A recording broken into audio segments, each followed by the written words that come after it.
Hello बच्चों, कैसे हो आप सब। आज हम स्टार्ट करेंगे क्लास 10 साइंस में chapter number 2 acid bases and salt का पार्ट 7। अगर अभी तक आपने पार्ट 6 विजिट नहीं किया हो तो इस कार्ड पर क्लिक करके उसे देख सकते हैं। पार्ट 7 में अपन बेसिकली स्टार्ट करने वाले हैं सॉल्ट के बारे में। तो देखो, सॉल्ट की कोई ऐसे फिक्स डेफिनेशन तो है नहीं, पर अपन ये लिख सकते हैं कि salt are compound generally formed by reaction of acid and base. Generally acid base की रिएक्शन से बनते हैं। ये जरूरी नहीं है कि वो एसिड और बेस की रिएक्शन से ही बनते हैं। अपन ने देखा था कि जब एसिड ने मेटल के साथ रिएक्शन दी थी तभी भी सॉल्ट बने थे, जब बेस ने मेटल के साथ रिएक्शन की थी तभी भी बने थे। तो और भी मेथड हो सकते हैं सॉल्ट बनाने के, लेकिन एसिड बेस की रिएक्शन से जो कंपाउंड बनते हैं वो सॉल्ट जरूर होते हैं। तो वो कंपाउंड जो एसिड बेस की रिएक्शन से बनते हैं उन्हें क्या कहते हैं, सॉल्ट कहते हैं। अब देखो, अपनी बुक में जो है सॉल्ट हेडिंग के नीचे एक एक्टिविटी दे रखी है, और उस एक्टिविटी में क्या दे रखा है कि बहुत सारे नाम दे रखे हैं, और उन नाम को अपन को पहले तो फॉर्मूले में कन्वर्ट करना है, और फिर ये बताने हैं कि ये कौन कौन से एसिड और बेस से मिलकर बने। क्योंकि सॉल्ट कौन से होते हैं, जो एसिड बेस की रिएक्शन से बनते हैं। तो अपन इसको एक क्वेश्चन के पैटर्न में करते हैं, और क्वेश्चन ये लिख लेते हैं कि ये जो नाम लिखे हुए हैं, इन नाम का पहले तो अपन को फॉर्मूले लिखने हैं, और फिर ये बताने हैं कि ये किन एसिड और बेस से मिलकर बने। तो देखो, अच्छे से समझना। जैसे अपन को लिखना है सोडियम सल्फेट का, तो नेम से फॉर्मूला लिखना तो मैंने आपको चैप्टर नंबर 1 में बताया था। मैंने आपको कैटायन और एनायन रेडिकल की क्या की थी, टेबल लर्न करवाई थी, और उससे मैंने आपको फॉर्मूले लिखने भी सिखाए थे। तो उसी तरीके से अपन को लिखने। तो सोडियम सल्फेट का फॉर्मूला हो जाएगा Na2SO4, पोटेशियम नाइट्रेट का हो जाएगा KNO3, मैग्नीशियम सल्फेट का हो जाएगा MgSO4। जैसे देखो, एक मैं वापस रिवीजन करवा देता हूं। जैसे मैग्नीशियम सल्फेट का लिखना था तो मैंने कैसे बताया था आपको, उधर मैंने टेबल नोट करवा रखी है। मैग्नीशियम का क्या होता है, Mg+2, और सल्फेट का क्या होता है, SO4-2। यहां जो ऊपर नंबर होता है वो यहां पर नीचे लिख देते हैं Mg के नीचे, यहां जो नंबर होगा वो यहां पर आ जाएगा SO4 के नीचे। फिर ये दोनों कट हो जाएंगे 2 से 2। अगर कट होते हैं तो कट करने, नहीं होते तो नहीं करने। तो क्या फॉर्मूला हो जाएगा, MgSO4। ठीक है, इसी तरीके से वहां पर मैंने अच्छे से समझा है। आपने नहीं देखा है अभी तक तो वो वीडियो आप देख सकते हैं। ठीक है, कॉपर सल्फेट का क्या फॉर्मूला होता है, CuSO4। सोडियम कार्बोनेट का Na2CO3, अमोनियम कार्बोनेट का NH4CO3, अमोनियम क्लोराइड का NH4Cl, और सोडियम क्लोराइड का NaCl। अब अपन को यह भी बताने है कि ये किन एसिड और बेस से मिलकर बने। तो इसके लिए मैं आपको एक थोड़ा सा हिंट देता हूं कि अपन ऐसे पता कर सकते हैं। तो देखो, जो आगे जो लिखे हुए हैं वो सारे क्या जनरली कैटायन होते हैं। तो कैटायन वाला तो अपन को बेस सोचना है। ये सोचना है Na वाला आपने कौन सा बेस पढ़ रखा है। तो Na का एक ही बेस पढ़ रखा है अपन ने, NaOH। तो ये NaOH बेस होगा। इसमें K आ रहा है तो K से रिलेटेड कौन सा बेस कर रखा है, KOH। Mg से रिलेटेड MgOH होल ट्वाइस। उसका हाइड्रोक्साइड बना दो, OH वाला कंपाउंड बना दो। ठीक है, Cu का कॉपर हाइड्रोक्साइड, Na का सोडियम हाइड्रोक्साइड, NH4 का अमोनियम हाइड्रोक्साइड, NH4 का अमोनियम हाइड्रोक्साइड, Na का सोडियम हाइड्रोक्साइड। ठीक है, तो ये तो हो गया, बेस के बारे में पता चल गया। अब जो एनायन है या नेगेटिव रेडिकल है, उससे अपन को एसिड का पता करना है। तो ऐसा एसिड सोचो जिसमें SO4 आता है, H2SO4, जिसमें NO3 आता है, HNO3, SO4 आता है, H2SO4, SO4 आता है, H2SO4, CO3 आता है, H2CO3, CO3 आता है, H2CO3, Cl आता है, HCl, Cl आता है, HCl। ठीक है, तो इस तरीके से ये अपने बुक में नाम दे रखे हैं। इससे बाहर आपको नहीं पूछे जाएंगे, तो आप इनको अच्छे से लर्न भी कर सकते हैं, और जैसे मैंने समझाया वैसे समझ के भी कर सकते हैं। ठीक है, और लर्न भी कर लेंगे तो अभी आपका काम चल जाएगा। तो ये इन सारे सॉल्ट का फॉर्मूले, और ये सारे सॉल्ट किन किन एसिड बेस से मिलकर बने वो भी आगे लिखा हुआ है। अगला बढ़ते हैं। अगली अपनी बुक में एक हेडिंग है फैमिली ऑफ सॉल्ट। तो क्या फैमिली ऑफ सॉल्ट की कुछ डेफिनेशन है, तो हाँ, डेफिनेशन है। अगर अपन 2 या 2 से ज्यादा सॉल्ट को कंपेयर करें और उसमें कैटायन या एनायन दोनों में से कोई एक सेम है तो उन्हें एक ही फैमिली का कहेंगे। जैसे कि देखो, अगर मैं इस वाले को और इस वाले को कंपेयर करूं, फर्स्ट और थर्ड को, तो इन दोनों में देखो कैटायन तो अलग है, मतलब आगे वाला पॉजिटिव रेडिकल तो अलग है। इसमें है सोडियम, इसमें है मैग्नीशियम, लेकिन पीछे वाला पार्ट नेगेटिव रेडिकल सेम है। इसमें भी सल्फेट है, इसमें भी सल्फेट है। तो ये दोनों एक ही फैमिली के होंगे। क्या नाम देंगे, सल्फेट फैमिली। तो वो सॉल्ट 2 या 2 से ज्यादा वो सॉल्ट जिनमें या तो कैटायन सेम आते हो या एनायन सेम आते हो, उसे अपन क्या कहेंगे, फैमिली ऑफ सॉल्ट कहेंगे। दोनों सेम होंगे तो फिर तो वो वही कंपाउंड हो गया। जैसे अगर मान लो ऐसे सॉल्ट की मैं लिस्ट बनाऊं जिसमें सब में सोडियम हो, तो वो क्या हो जाएगी, सोडियम सॉल्ट की फैमिली हो जाएगी। ऐसे सॉल्ट की लिस्ट बनाऊं जिसमें सब में Cl आ रहा है, तो वो क्लोराइड सॉल्ट की क्या हो जाएगी, फैमिली हो जाएगी। तो salt having the same positive और negative radical are belong to the same family. जैसे all salt having sodium H positive ion, वो सारे क्या हो जाएंगे, सोडियम सॉल्ट फैमिली हो जाएंगे। कौन से हो जाएंगे, सोडियम सॉल्ट फैमिली। जैसे NaCl में Na है, Na2CO3 में Na है, NaHCl3, Na2SO4, ये सारे सोडियम फैमिली के सॉल्ट है। और भी कोई सॉल्ट जिसमें Na आता हो वो इसी कैटेगरी का होगा। Similarly all salt having chloride as negative radical, उन्हें क्या कहेंगे, क्लोराइड सॉल्ट फैमिली। जैसे NaCl, KCl, MgCl2, AlCl3, जो भी आप लिखेंगे Cl वाले, वो सारे सॉल्ट इस कैटेगरी के होंगे। ऐसे कैसे सल्फेट सॉल्ट की फैमिली बना सकते हैं, पोटेशियम की फैमिली बना सकते हैं, जिसमें सारे में पॉजिटिव जो रेडिकल है वो क्या होना चाहिए, पोटेशियम होना चाहिए। ठीक है, दो एग्जाम्पल काफी होंगे। एक अपने फैमिली ऑफ सॉल्ट की डेफिनेशन आएगी, तो पहले तो अपन ये लिख देंगे कि वो सारे सॉल्ट जिसमें कैटायन या एनायन सेम हो, उसे अपन क्या कहेंगे, फैमिली ऑफ सॉल्ट। एक सोडियम सॉल्ट की फैमिली हो जाएगी, उसके कुछ एग्जाम्पल हो जाएंगे, और एक क्लोराइड सॉल्ट की फैमिली हो जाएगी। कोई तकलीफ नहीं, आगे बढ़ते देखो। नेक्स्ट है पीएच ऑफ सॉल्ट, कि सॉल्ट की पीएच क्या होगी। तो देखो जनरली अच्छे से सुनना, अपन ने ये पढ़ा था कि एसिड और बेस आपस में रिएक्शन करके सॉल्ट और वाटर बनाते हैं, और इस रिएक्शन को अपन ने न्यूट्रलाइजेशन रिएक्शन कहा था। उस रिएक्शन को देखते हुए तो ऐसा होना चाहिए कि सॉल्ट हमेशा क्या होने चाहिए, न्यूट्रल होने चाहिए, और उसकी पीएच क्या आनी चाहिए, 7 आनी चाहिए। लेकिन ऐसा तभी सही है जिन एसिड बेस के बीच में रिएक्शन करवा रखी है उन दोनों की स्ट्रेंथ सेम हो। मतलब अगर एसिड स्ट्रॉन्ग एसिड है और बेस भी स्ट्रॉन्ग बेस है, तब तो वो न्यूट्रल होगा। लेकिन अगर मान लो कि एसिड तो अपन ने लिया स्ट्रॉन्ग और बेस अपन ने लिया वीक, तो जो सॉल्ट बनेगा उस सॉल्ट में एसिड की कुछ प्रॉपर्टी रह जाएगी। वो सॉल्ट अभी भी क्या होगा, एसिड की तरह बिहेव करेगा, क्योंकि वो किससे बना हुआ है, स्ट्रॉन्ग एसिड और वीक बेस से बना हुआ है। ऐसे कैसे, अगर कोई सॉल्ट जो है स्ट्रॉन्ग बेस और वीक एसिड से मिलकर बना है, तो वो सॉल्ट जो होगा कुछ कुछ बेस जैसा बिहेव करेगा। ठीक है, तो देखो अपन कैटेगरी बना लेते हैं। पहले ऐसे सॉल्ट जो न्यूट्रल सॉल्ट कहलाते हैं। न्यूट्रल सॉल्ट ऐसे सॉल्ट होंगे जिनकी पीएच क्या होगी, 7 होगी। और ये सॉल्ट कौन से होंगे, जो SA और SB मैंने शॉर्ट में लिखा है, वो सारे सॉल्ट जो स्ट्रॉन्ग एसिड और स्ट्रॉन्ग बेस से मिलकर बनते हैं। मतलब स्ट्रॉन्ग एसिड और स्ट्रॉन्ग बेस के बीच में रिएक्शन हुई थी, उससे जो सॉल्ट बनेंगे वो सारे क्या होंगे, न्यूट्रल सॉल्ट होंगे। और इन सॉल्ट की पीएच कैसी होगी, 7 होगी, क्योंकि ये न्यूट्रल होंगे। जैसे कि एक एग्जांपल NaOH, सोडियम हाइड्रोक्साइड कैसा होता है, स्ट्रॉन्ग बेस होता है। HCl कैसा है, स्ट्रॉन्ग एसिड है। इन दोनों के बीच में रिएक्शन हुई, Na और Cl ने NaCl बना लिया, H और OH ने H2O बना लिया। ये NaCl सोडियम क्लोराइड जो सॉल्ट बना है, ये कैसा सॉल्ट होगा, न्यूट्रल सॉल्ट। और एग्जांपल है क्या ऐसे, हाँ और भी एग्जांपल है, जैसे sodium chloride, sodium sulphate. Sodium sulphate किससे बनता है, सोडियम हाइड्रोक्साइड और हाइड्रोजन सल्फेट या सल्फ्यूरिक एसिड से, और ये दोनों ही कैसे हैं, स्ट्रॉन्ग है। तो ये भी एक तरह का कैसा होगा, न्यूट्रल सॉल्ट होगा। KNO3 किससे बनेगा, KOH पोटेशियम हाइड्रोक्साइड जो स्ट्रॉन्ग बेस है, और HNO3 जो स्ट्रॉन्ग एसिड है। तो ये सारे के सारे क्या है, न्यूट्रल सॉल्ट है, जो स्ट्रॉन्ग एसिड और स्ट्रॉन्ग बेस से मिलकर बने। ये जो टॉपिक है बहुत ही इंपॉर्टेंट है आपके बोर्ड में, इससे बहुत क्वेश्चन पूछे जाते हैं।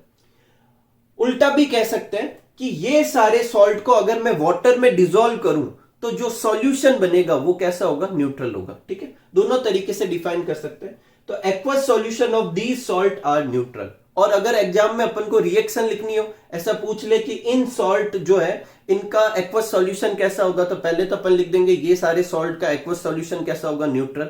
और अपन को ऐसे पूछ ले कि क्यों होगा, तो ये जो रिएक्शन है इसको अपन को फ्लिप करके लिखना है।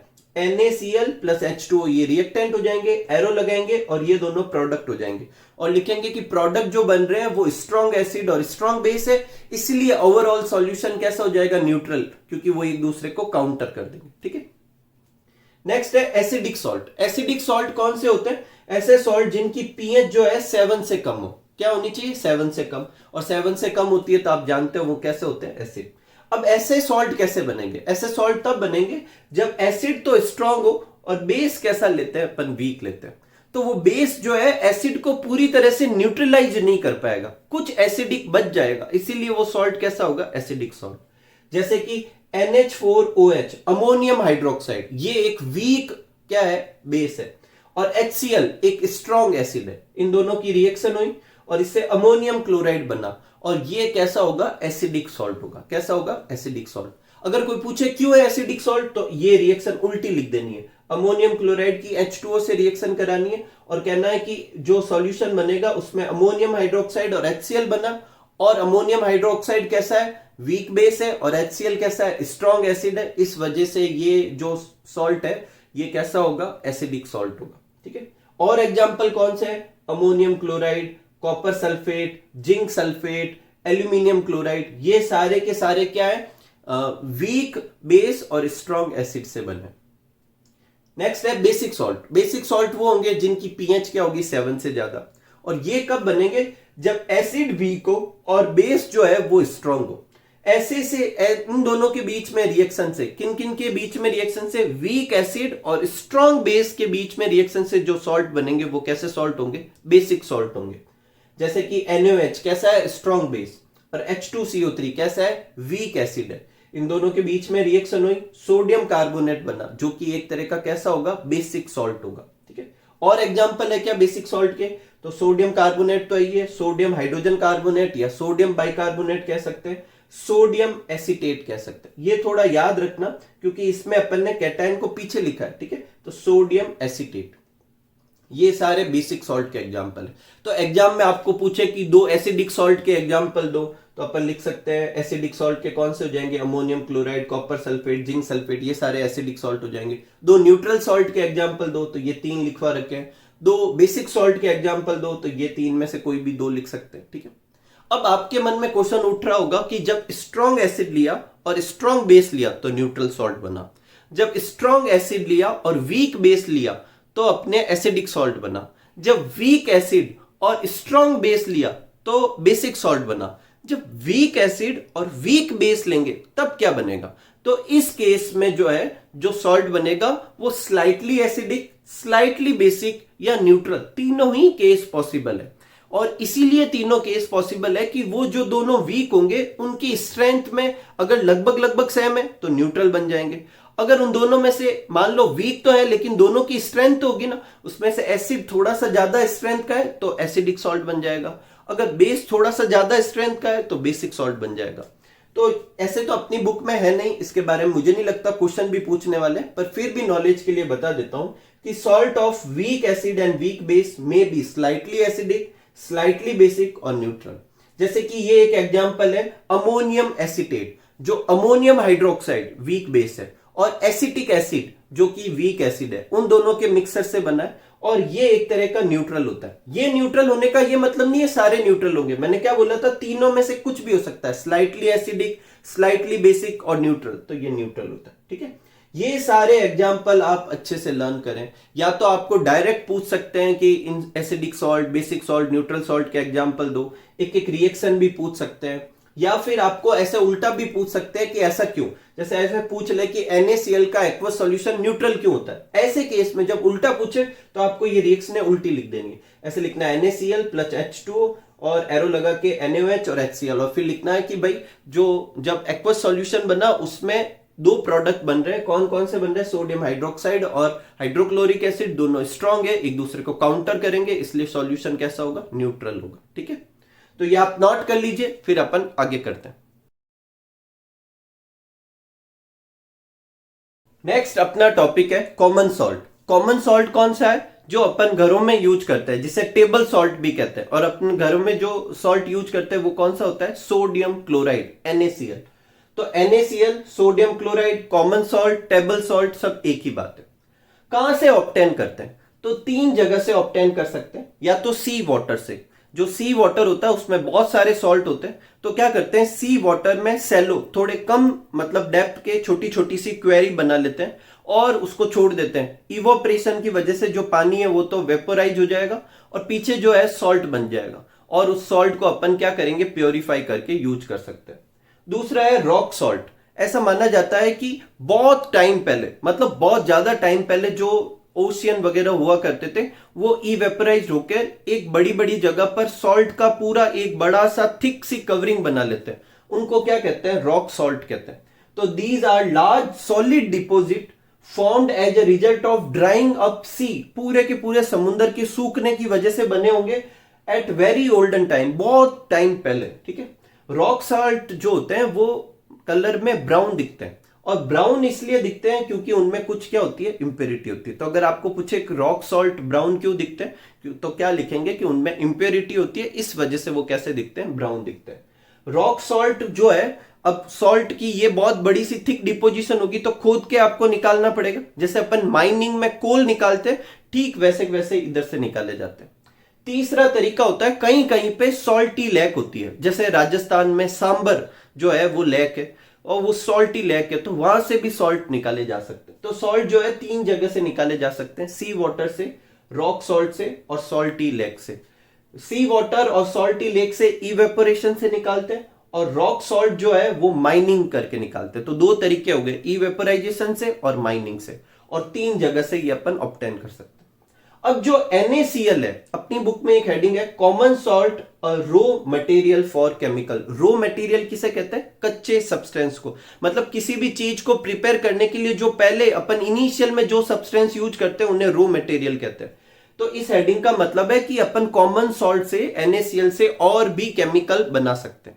आगे बढ़ने से पहले देखो, बुक में एक लाइन लिखी हुई कि जो दांडी करके जो मार्च था, दांडी मार्च जो महात्मा गांधी ने किया था सी वाटर में, किस लिए किया था? वो सॉल्ट बनाने के लिए। तो एक लाइन लिखी हुई है, तो मैंने बता दिया आपको। ठीक है, तो अब वापस अपने टॉपिक पे आते हैं। सोडियम क्लोराइड जो है, उससे अपन और भी केमिकल बना सकते हैं। तो कौन कौन से बन सकते हैं जो अपनी बुक में, वो अपन देखते हैं। सोडियम क्लोराइड से देखो क्लोर एल्केलाई प्रोसेस करेंगे, अभी अपन इसको डिस्क्राइब करने वाले हैं यहां पर।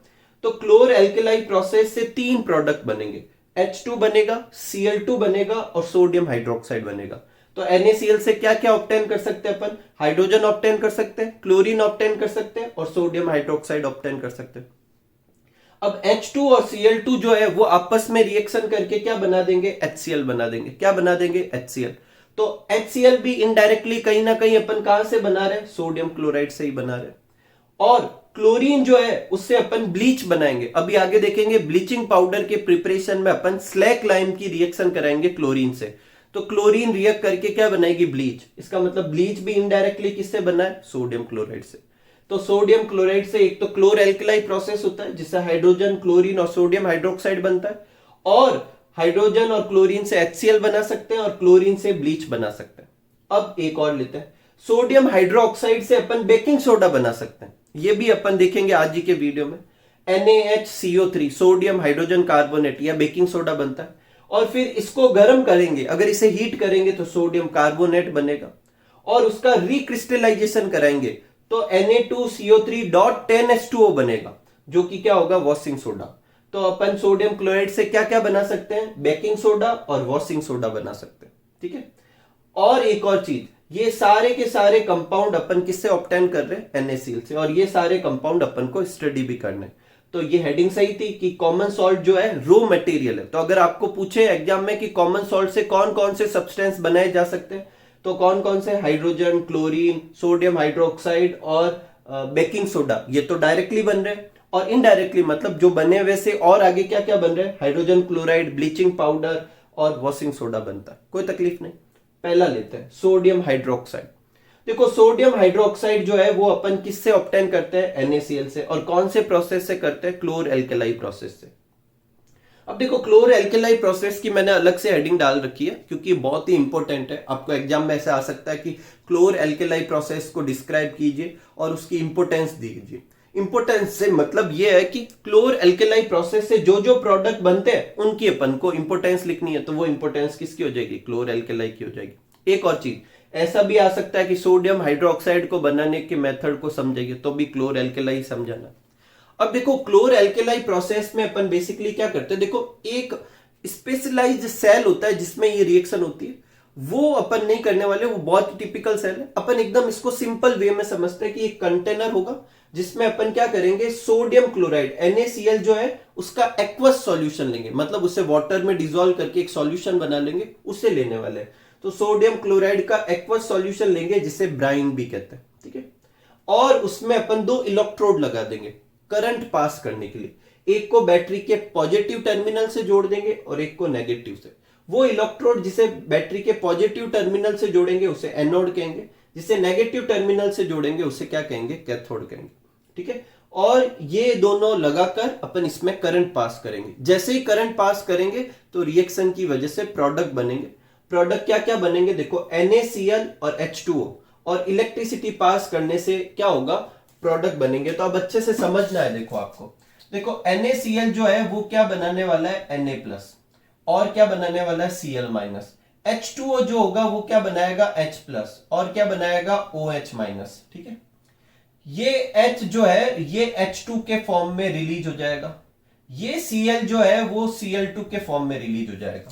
अब देखो H पर कैसा चार्ज आ रहा है, प्लस का चार्ज, तो ये प्लस का चार्ज की वजह से ये किसकी तरफ अट्रैक्ट होगा, माइनस वाले, बोले तो कैथोड पे। तो कैथोड पे जाकर हाइड्रोजन जो होगी वो ऑप्टेन होगी, वहां पर H+ किस में कन्वर्ट हो जाएगा, H2 के फॉर्म में। Cl के ऊपर कैसा चार्ज था, माइनस, तो वो किस तरफ जाएगा, एनोड की तरफ, क्योंकि वो पॉजिटिव इलेक्ट्रोड था, उधर जाएगा और Cl- Cl2 के फॉर्म में रिलीज हो जाएगा। पीछे क्या बचेगा, Na+ और OH- आपस में मिल जाएंगे और क्या बना लेंगे, सोडियम हाइड्रोक्साइड। तो रिएक्शन क्या होगी, 2NaCl 2H2O 2NaOH H2 plus Cl2। इसमें से H2 कहां पर ऑब्टेन होता है, ये क्वेश्चन पूछा जा सकता है, कहां पर मिलता है, कैथोड पे। Cl2 कहां पे मिलता है, एनोड पे, और कंटेनर में क्या मिलेगा, सोडियम हाइड्रोक्साइड। ये अपना प्रोसीजर था, कौन सा, क्लोर एल्केलाई प्रोसेस। पर क्वेश्चन अभी भी उठता है, इसे क्लोर एल्केलाई प्रोसेस क्यों कहते हैं। तो देखो, एक तो इससे सोडियम हाइड्रोक्साइड मिला जो कि वाटर सोल्यूबल बेस है, और वाटर सोल्यूबल बेस को अपन क्या कहते हैं, एल्केलाई कहते हैं।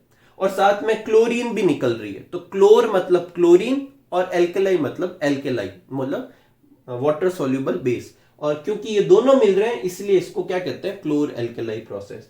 Because in this process alkali NaOH और chlorine is formed, it is known as chlor alkali process. तो ये क्लोर एल्केलाई प्रोसेस के बारे में था।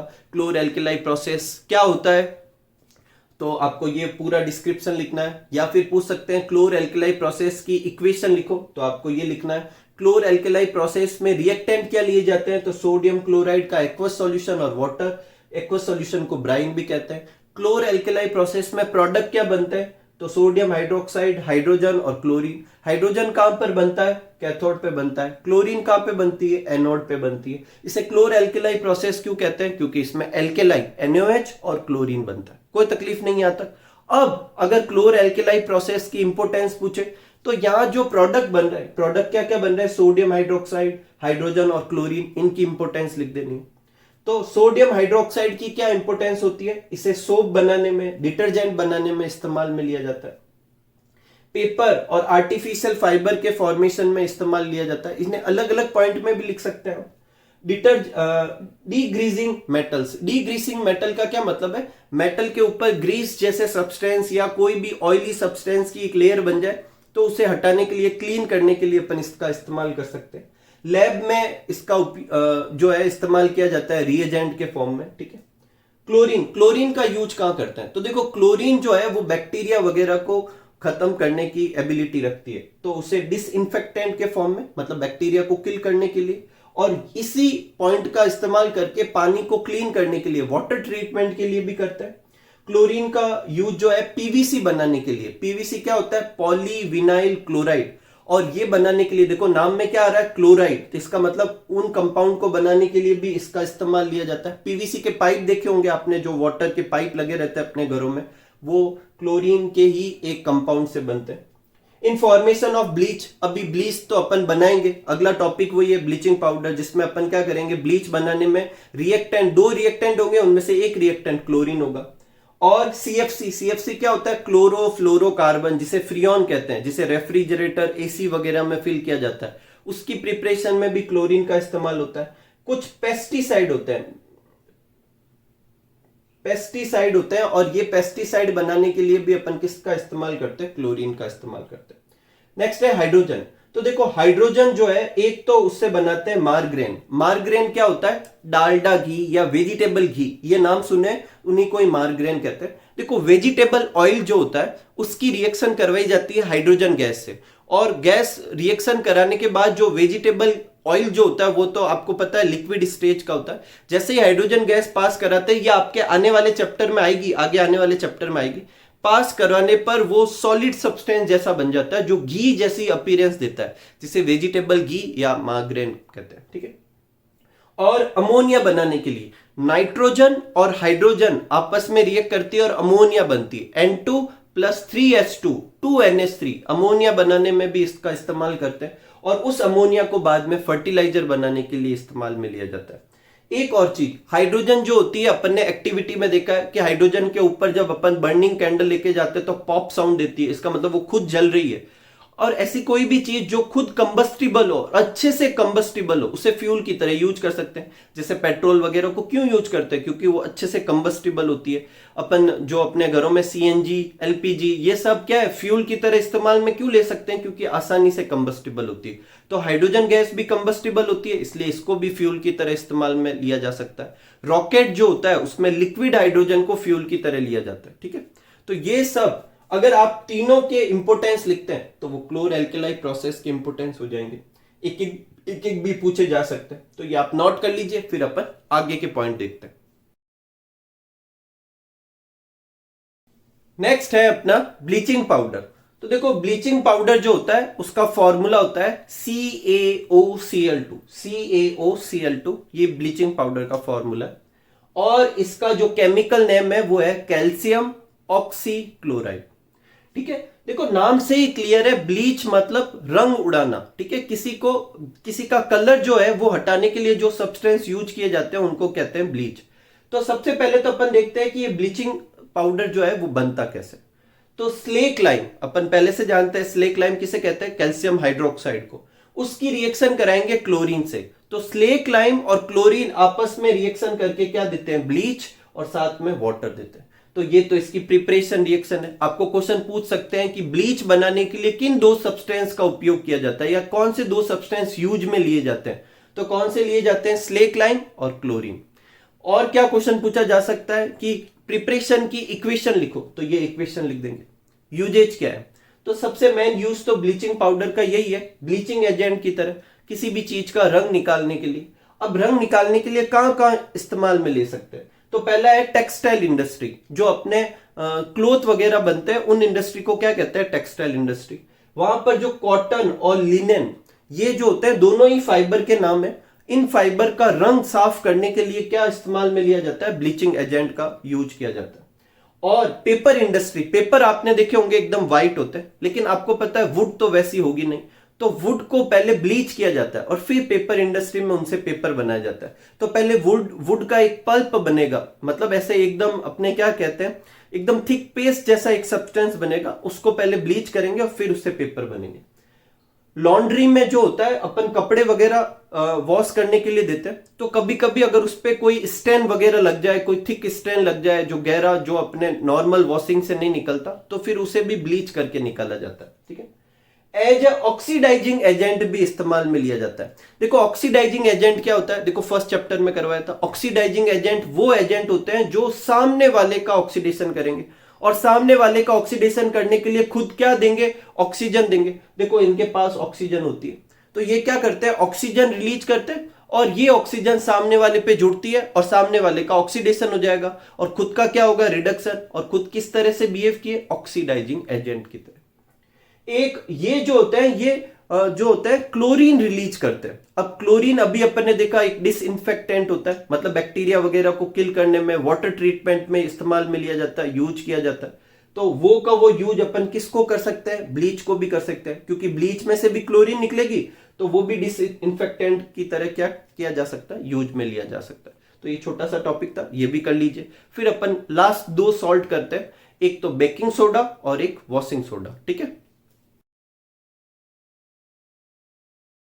नेक्स्ट है अपना बेकिंग सोडा।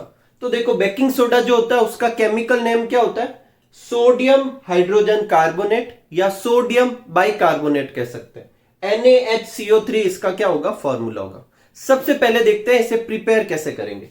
तो देखो सोडियम हाइड्रोजन कार्बोनेट या बेकिंग सोडा को प्रिपेयर करने के लिए सोडियम क्लोराइड का क्या करते हैं? यूज करते हैं। Sodium chloride, water, carbon dioxide और अमोनिया, ये सब आपस में रिएक्ट करते हैं और क्या बनाते हैं, अमोनियम क्लोराइड और बेकिंग सोडा बनते हैं।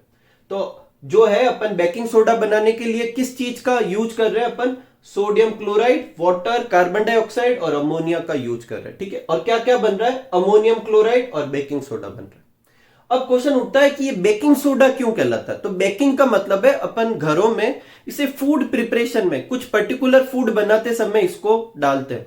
क्यों डालते हैं, कैसे इस्तेमाल करते हैं, वो सब अभी अपन देखते हैं, ठीक है। पहले इसकी कुछ प्रॉपर्टी देखते हैं और वो प्रॉपर्टी कहीं ना कहीं इसके यूजेज को भी समझाएगी कि इनका यूजेज वहां क्यों किया जाता है। तो पहली प्रॉपर्टी ये है कि ये जो बेकिंग सोडा जो है वो नॉन कोरोसिव। नॉन कोरोसिव मतलब अगर अपन इस्तेमाल करें तो अपने ऊपर कोई भी इसे हार्मफुल इफेक्ट नहीं होगा, अपन जलेंगे वगैरह नहीं। तो non corrosive mild basic salt है, मतलब बेसिक सॉल्ट तो है लेकिन माइल्ड है। और माइल्ड बेसिक सॉल्ट है, इसका मतलब पीएच क्या होगी, 7 से ज्यादा होगी। 7 से ज्यादा होगी तभी तो ये क्या होगा, बेस होगा। और क्योंकि ये बेसिक सॉल्ट है, इसी वजह से अपन ने दो जगह इसके पहले ही यूजेज कर चुके हैं। एक तो एसिडिटी को दूर करने के लिए एंटासिड के फॉर्म में, और एक जो अपने देखा था स्टिंग जो होती है अपने एंट की या हनी बी की, उसके ऊपर अपन इसको रब कर सकते हैं। दूसरा है जब इसको अपन हीट करते हैं, किसको, बेकिंग सोडा को जब अपन हीट करते हैं तो हीट करने पर वो सोडियम कार्बोनेट, वाटर और कार्बन डाइऑक्साइड देता है। और ये कार्बन डाइऑक्साइड रिलीज करता है। यही वजह है कि अगर फूड में अपन बेकिंग सोडा डाले फिर गर्म करते समय उसमें से CO2 निकलेगी, और CO2 उस खाने के या फूड सब्सटेंस में से बाहर निकलना चाहेगी तो उसके बीच में ऐसे छोटे छोटे से पोर बना देगी। तो जो फूड है उसमें स्पंजीनेस आ जाएगा, थोड़ा वो क्या हो जाएगा, सॉफ्ट हो जाएगा, ठीक है। तो इसी वजह से बेकिंग सोडा को क्या करते हैं अपन, यूज करते हैं, ठीक है। अब प्रॉब्लम ये है कि बेकिंग सोडा को जब अपन गर्म करते हैं तो एक तो CO2 निकलती है, साथ में सोडियम कार्बोनेट और वाटर निकलता है। अब सोडियम कार्बोनेट भी बेसिक होता है, तो बेस जो होते हैं वो टेस्ट में कैसे होते हैं, बीटर होते हैं। तो जो फूड है उसमें थोड़ी बीटरनेस आ सकती है। यही वजह है कि बेकिंग सोडा को बेकिंग सोडा के फॉर्म में यूज ना करके बेकिंग पाउडर के फॉर्म में यूज करते हैं। तो पहली चीज तो ध्यान में ये रखना है कि बेकिंग सोडा और बेकिंग पाउडर क्या होते हैं, अलग अलग होते हैं। बेकिंग पाउडर जो होता है वो कैसे बनाया जाता है, बेकिंग पाउडर मिक्सचर होता है किसका, बेकिंग सोडा का और माइल्ड इडिबल एसिड का। देखो बेकिंग सोडा जो है वो माइल्ड बेसिक सॉल्ट है, साथ में थोड़ा सा माइल्ड या अपन वीक क्या ले लेंगे, कोई एसिड ले लेंगे, जैसे टार्ट्रिक एसिड जो किसमें होता है, टेमेरिंड, इमली में होता है। उन दोनों को मिक्स करके जो बनेगा उसे अपन क्या कहेंगे, बेकिंग पाउडर। और ये जो होगा इसको जब यूज करेंगे, जब बेकिंग पाउडर को गर्म करेंगे तो भी वो का वो ही होगा। देखो बेकिंग पाउडर को गर्म करने पर क्या होगा, वो रिएक्शन मैंने यहाँ लिखी नहीं है तो मैं आपको समझा देता हूं। देखो वो आप नोट कर लेना, ये इसी पॉइंट के नीचे नोट कर देना। देखो बेकिंग पाउडर में एक तो क्या होगा, बेकिंग सोडा तो हो गई, साथ में जो भी अपन एसिड मिलाएंगे, एसिड क्या देते हैं, H+, ठीक है। अपन को बाकी का नहीं लिखना, H+। रिएक्शन होगी और रिएक्शन होने के बाद क्या क्या बनेगा, एक तो बन जाएगा CO2, ठीक है, CO2 रिलीज होगी, और साथ में क्या बनेगा, वाटर। और जो भी इसका नेगेटिव पार्ट होगा उसके हिसाब से ये सोडियम उसके साथ रिएक्ट करके एक सोडियम का क्या बन जाएगा, सॉल्ट बन जाएगा, सोडियम सॉल्ट, ठीक है। तो ये आप रिएक्शन नोट कर लेना। जो बेकिंग जो सोडा जो होता है वो, और साथ में क्या लिया हुआ है, एसिड। एसिड क्यों लिया, क्योंकि इन दोनों का मिक्सर क्या होता है, बेकिंग पाउडर। ये दोनों आपस में रिएक्ट करते हैं और जब इसे अपन गर्म करते हैं तो CO2 गैस रिलीज होती है, वाटर बनता है और सोडियम का एक सॉल्ट बन जाएगा, ठीक है। ये जो CO2 रिलीज होगी, ये CO2 क्या करेगी, उसमें वही स्पंजीनेस वगैरह देती है। तो अगर आपको एग्जाम में ऐसे पूछे कि बेकिंग सोडा को क्यों यूज में लेते हैं, तब तो आपको ये रिएक्शन लिखनी है, और इसमें भी CO2 तो रिलीज हो रही है। आपको पूछे बेकिंग पाउडर को क्यों यूज लेते हैं, तो भी तो ये रिएक्शन लिखनी। हालांकि दोनों में CO2 रिलीज हो रही है, कारण सेम है, वो CO2 ही क्या लाती है, स्पंजीनेस लाती है। लेकिन अगर बेकिंग पाउडर का पूछे तो ये रिएक्शन लिखनी, और बेकिंग सोडा का पूछे तो ये लिखना है, ठीक है, कोई तकलीफ नहीं। आगे बढ़ते देखो, यूज एज एंटासिड, ये अपन पहले ही डिस्कस कर चुके हैं कि बेकिंग सोडा जो होता है उसे अपन किस तरह यूज कर सकते हैं, एंटासिड के फॉर्म में, क्योंकि ये बेस है तो एसिडिटी को दूर करने के लिए यूज कर सकते हैं। दूसरा, फायर एक्सटिंग्विशर में यूज करते हैं, और फायर एक्सटिंग्विशर में बेकिंग सोडा जो होता है वो CO2 रिलीज करता है। और CO2 जो होती है अपन ने पहले भी स्टडी की है कि CO2 जो होती है वो क्या करती है, आग को बुझा सकती है। तो फायर एक्सटिंग्विश करने का काम करती है CO2, और इसी वजह से फायर एक्सटिंग्विशर में क्या करते हैं अपन, सोडियम बाइकार्बोनेट या बेकिंग सोडा का इस्तेमाल में करते हैं। क्या क्या क्वेश्चन आ सकते हैं, पहला तो बेकिंग सोडा का केमिकल नेम, बेकिंग सोडा का फॉर्मूला, ये दो सिंपल क्वेश्चन हो सकते हैं। बेकिंग सोडा की प्रिपरेशन की रिएक्शन, ये पूछ सकते हैं। बेकिंग सोडा को गर्म करने पर क्या होता है, तो ये लिखना है। बेकिंग सोडा जो होता है उसे एसिडिटी को क्योर करने के लिए या एंटासिड के फॉर्म में क्यों यूज करते हैं, क्योंकि वो non corrosive mild basic salt है, इसलिए यूज लिया जा सकता है। बेकिंग सोडा के यूजेज लिखो, तो ये लिख सकते हैं। बेकिंग पाउडर क्या होता है, तो बेकिंग सोडा और माइल्ड इडिबल एसिड का क्या होता है, मिक्सर होता है। बेकिंग पाउडर को खाना बनाने में या फूड आइटम में क्यों यूज करते हैं, तो क्या लिखना है, पहले तो ये इक्वेशन लिखनी है कि इसे गर्म करने पर क्या होगा, CO2 रिलीज होगी। वो CO2 क्या करेगी, सॉफ्टनेस लाएगी, स्पंजीनेस लाएगी। किन किन ऐसे फूड आइटम में यूज करते हैं जनरली, जैसे केक है, ब्रेड है, पकोड़ा है। तो ये आपको पूछ सकते हैं कि इन आइटम में जो है अपन कौन सा सब्सटेंस यूज करते हैं और क्यों। तो कौन सा सब्सटेंस यूज करते हैं, बेकिंग सोडा, और क्यों, ये रिएक्शन लिखेंगे कि भाई इसे गर्म करने पे CO2 रिलीज होगी जो स्पंजीनेस देगी। कोई तकलीफ नहीं, आगे बढ़ते हैं। नेक्स्ट है वॉशिंग सोडा। तो देखो वॉशिंग सोडा जो है एक कंपाउंड होता है Na2CO3, इसे कहते हैं सोडियम कार्बोनेट, और उसके साथ डॉट 10H2O लगा दे तो अब ये क्या हो जाएगा, sodium carbonate, Na2CO3 sodium carbonate, 10H2O, 10 को कहते हैं डेका, H2O को कहते हैं हाइड्रेट। तो सोडियम कार्बोनेट डेका हाइड्रेट किसका फॉर्मूला है, वॉशिंग सोडा का। Na2CO3 खाली लिखा हुआ हो तो उसे सोडा एस कहते हैं। अगर आपको कोई पूछ ले तो मैं बता रहा हूं, उसे क्या कहते हैं, सोडा एस। खाली Na2CO3 को सोडियम कार्बोनेट तो कहेंगे, उसका कॉमन नेम क्या होगा, सोडा एस। और Na2CO3 डॉट 10H2O, उसका केमिकल नेम तो होगा सोडियम कार्बोनेट डेकाहाइड्रेट, लेकिन सॉरी केमिकल नेम, और कॉमन नेम क्या होगा, वॉशिंग सोडा होगा। कोई तकलीफ नहीं। प्रिपरेशन रिएक्शन, तो यहां प्रिपरेशन में आपको दो रिएक्शन लिखनी है। पहली रिएक्शन तो अपन को यहां से नोट करनी है। देखो अपन ने जब सोडियम बाइकार्बोनेट या बेकिंग सोडा को हीट किया था तो क्या बना था, Na2CO3। तो ये रिएक्शन ऐसे कैसे यहां लिख देंगे, ये नोट करने के बाद इसमें प्रोडक्ट में क्या बन जाएगा, Na2CO3। इस Na2CO3 की रिएक्शन कराएंगे 10H2O के साथ, तो Na2CO3 डॉट 10H2O बन जाएगा। ये डॉट 10H2O लगाने के बाद जो कंपाउंड बनेगा वो क्या होगा, अपना washing soda. In dot 10H2O को क्या कहते हैं, मैं ये टॉपिक पहले समझा चुका हूं, तो आप मुझे कमेंट सेक्शन में लिख के बताइए कि ये जो यूनिट सॉल्ट के यूनिट फॉर्मूले में जो डॉट लगाकर वाटर के मॉलिक्यूल लिखते हैं इनको क्या कहते हैं। ठीक है, अब इसका यूजेज कहां करते हैं, तो पहला यूज करते हैं इसका ग्लास, सोप और पेपर इंडस्ट्री में करते हैं। बोरेक्स बनाने में इसका यूज करते हैं। बोरेक्स क्या होता है, सोडियम बोरेट को क्या कहते हैं, बोरेक्स कहते हैं। और इसे भी जो है अपने डिटर्जेंट इंडस्ट्री में और भी कई कई बहुत सारी जगह पर इस्तेमाल में लिया जाता है। यूज्ड एज क्लीनिंग एजेंट, इसीलिए इसे वॉशिंग सोडा कह रहे हैं। घरों में इस्तेमाल में करते हैं, ठीक है, यूज करते हैं। और वाटर की परमानेंट हार्डनेस को दूर करने के लिए भी इसका यूजेज किया जाता है। अब ये क्या होती है, देखो कहीं कहीं पे वाटर जो होता है ऐसा होता है जिसमें मैग्नीशियम और कैल्शियम इन दो के सॉल्ट होते हैं। और कैसे सॉल्ट होते हैं, ऐसे सॉल्ट होते हैं जो वाटर को सोप के साथ रिएक्शन नहीं करने देते। तो किसी किसी जगह पर वाटर जो आता है उसमें कैल्शियम के और मैग्नीशियम के कुछ सॉल्ट होते हैं, और उन सॉल्ट की प्रेजेंस की वजह से सोप उनके साथ अच्छे से रिएक्ट नहीं कर पाता, अच्छे से फॉर्म नहीं बना पाता। ऐसे वाटर को क्या कहते हैं अपन, हार्ड वाटर कहते हैं। तो वो हार्ड वाटर जो होता है उसकी वो हार्डनेस को दूर करने के लिए, उसे हटाने के लिए अपन वॉशिंग सोडा का क्या कर सकते हैं, यूज कर सकते हैं। ठीक है, तो ये आप नोट कर लीजिए। इसी के साथ अपन आज का वीडियो एंड करते हैं। नेक्स्ट वीडियो में एक छोटा सा टॉपिक करेंगे, प्लास्टर ऑफ पेरिस करेंगे और कुछ क्वेश्चन भी देखेंगे। ठीक है, तो मिलते हैं अगले वीडियो में। तब तक आप सब लोग खूब सारा हार्डवर्क कीजिए, खूब खुश रहिए, खूब मस्त रहिए। Thank you for watching.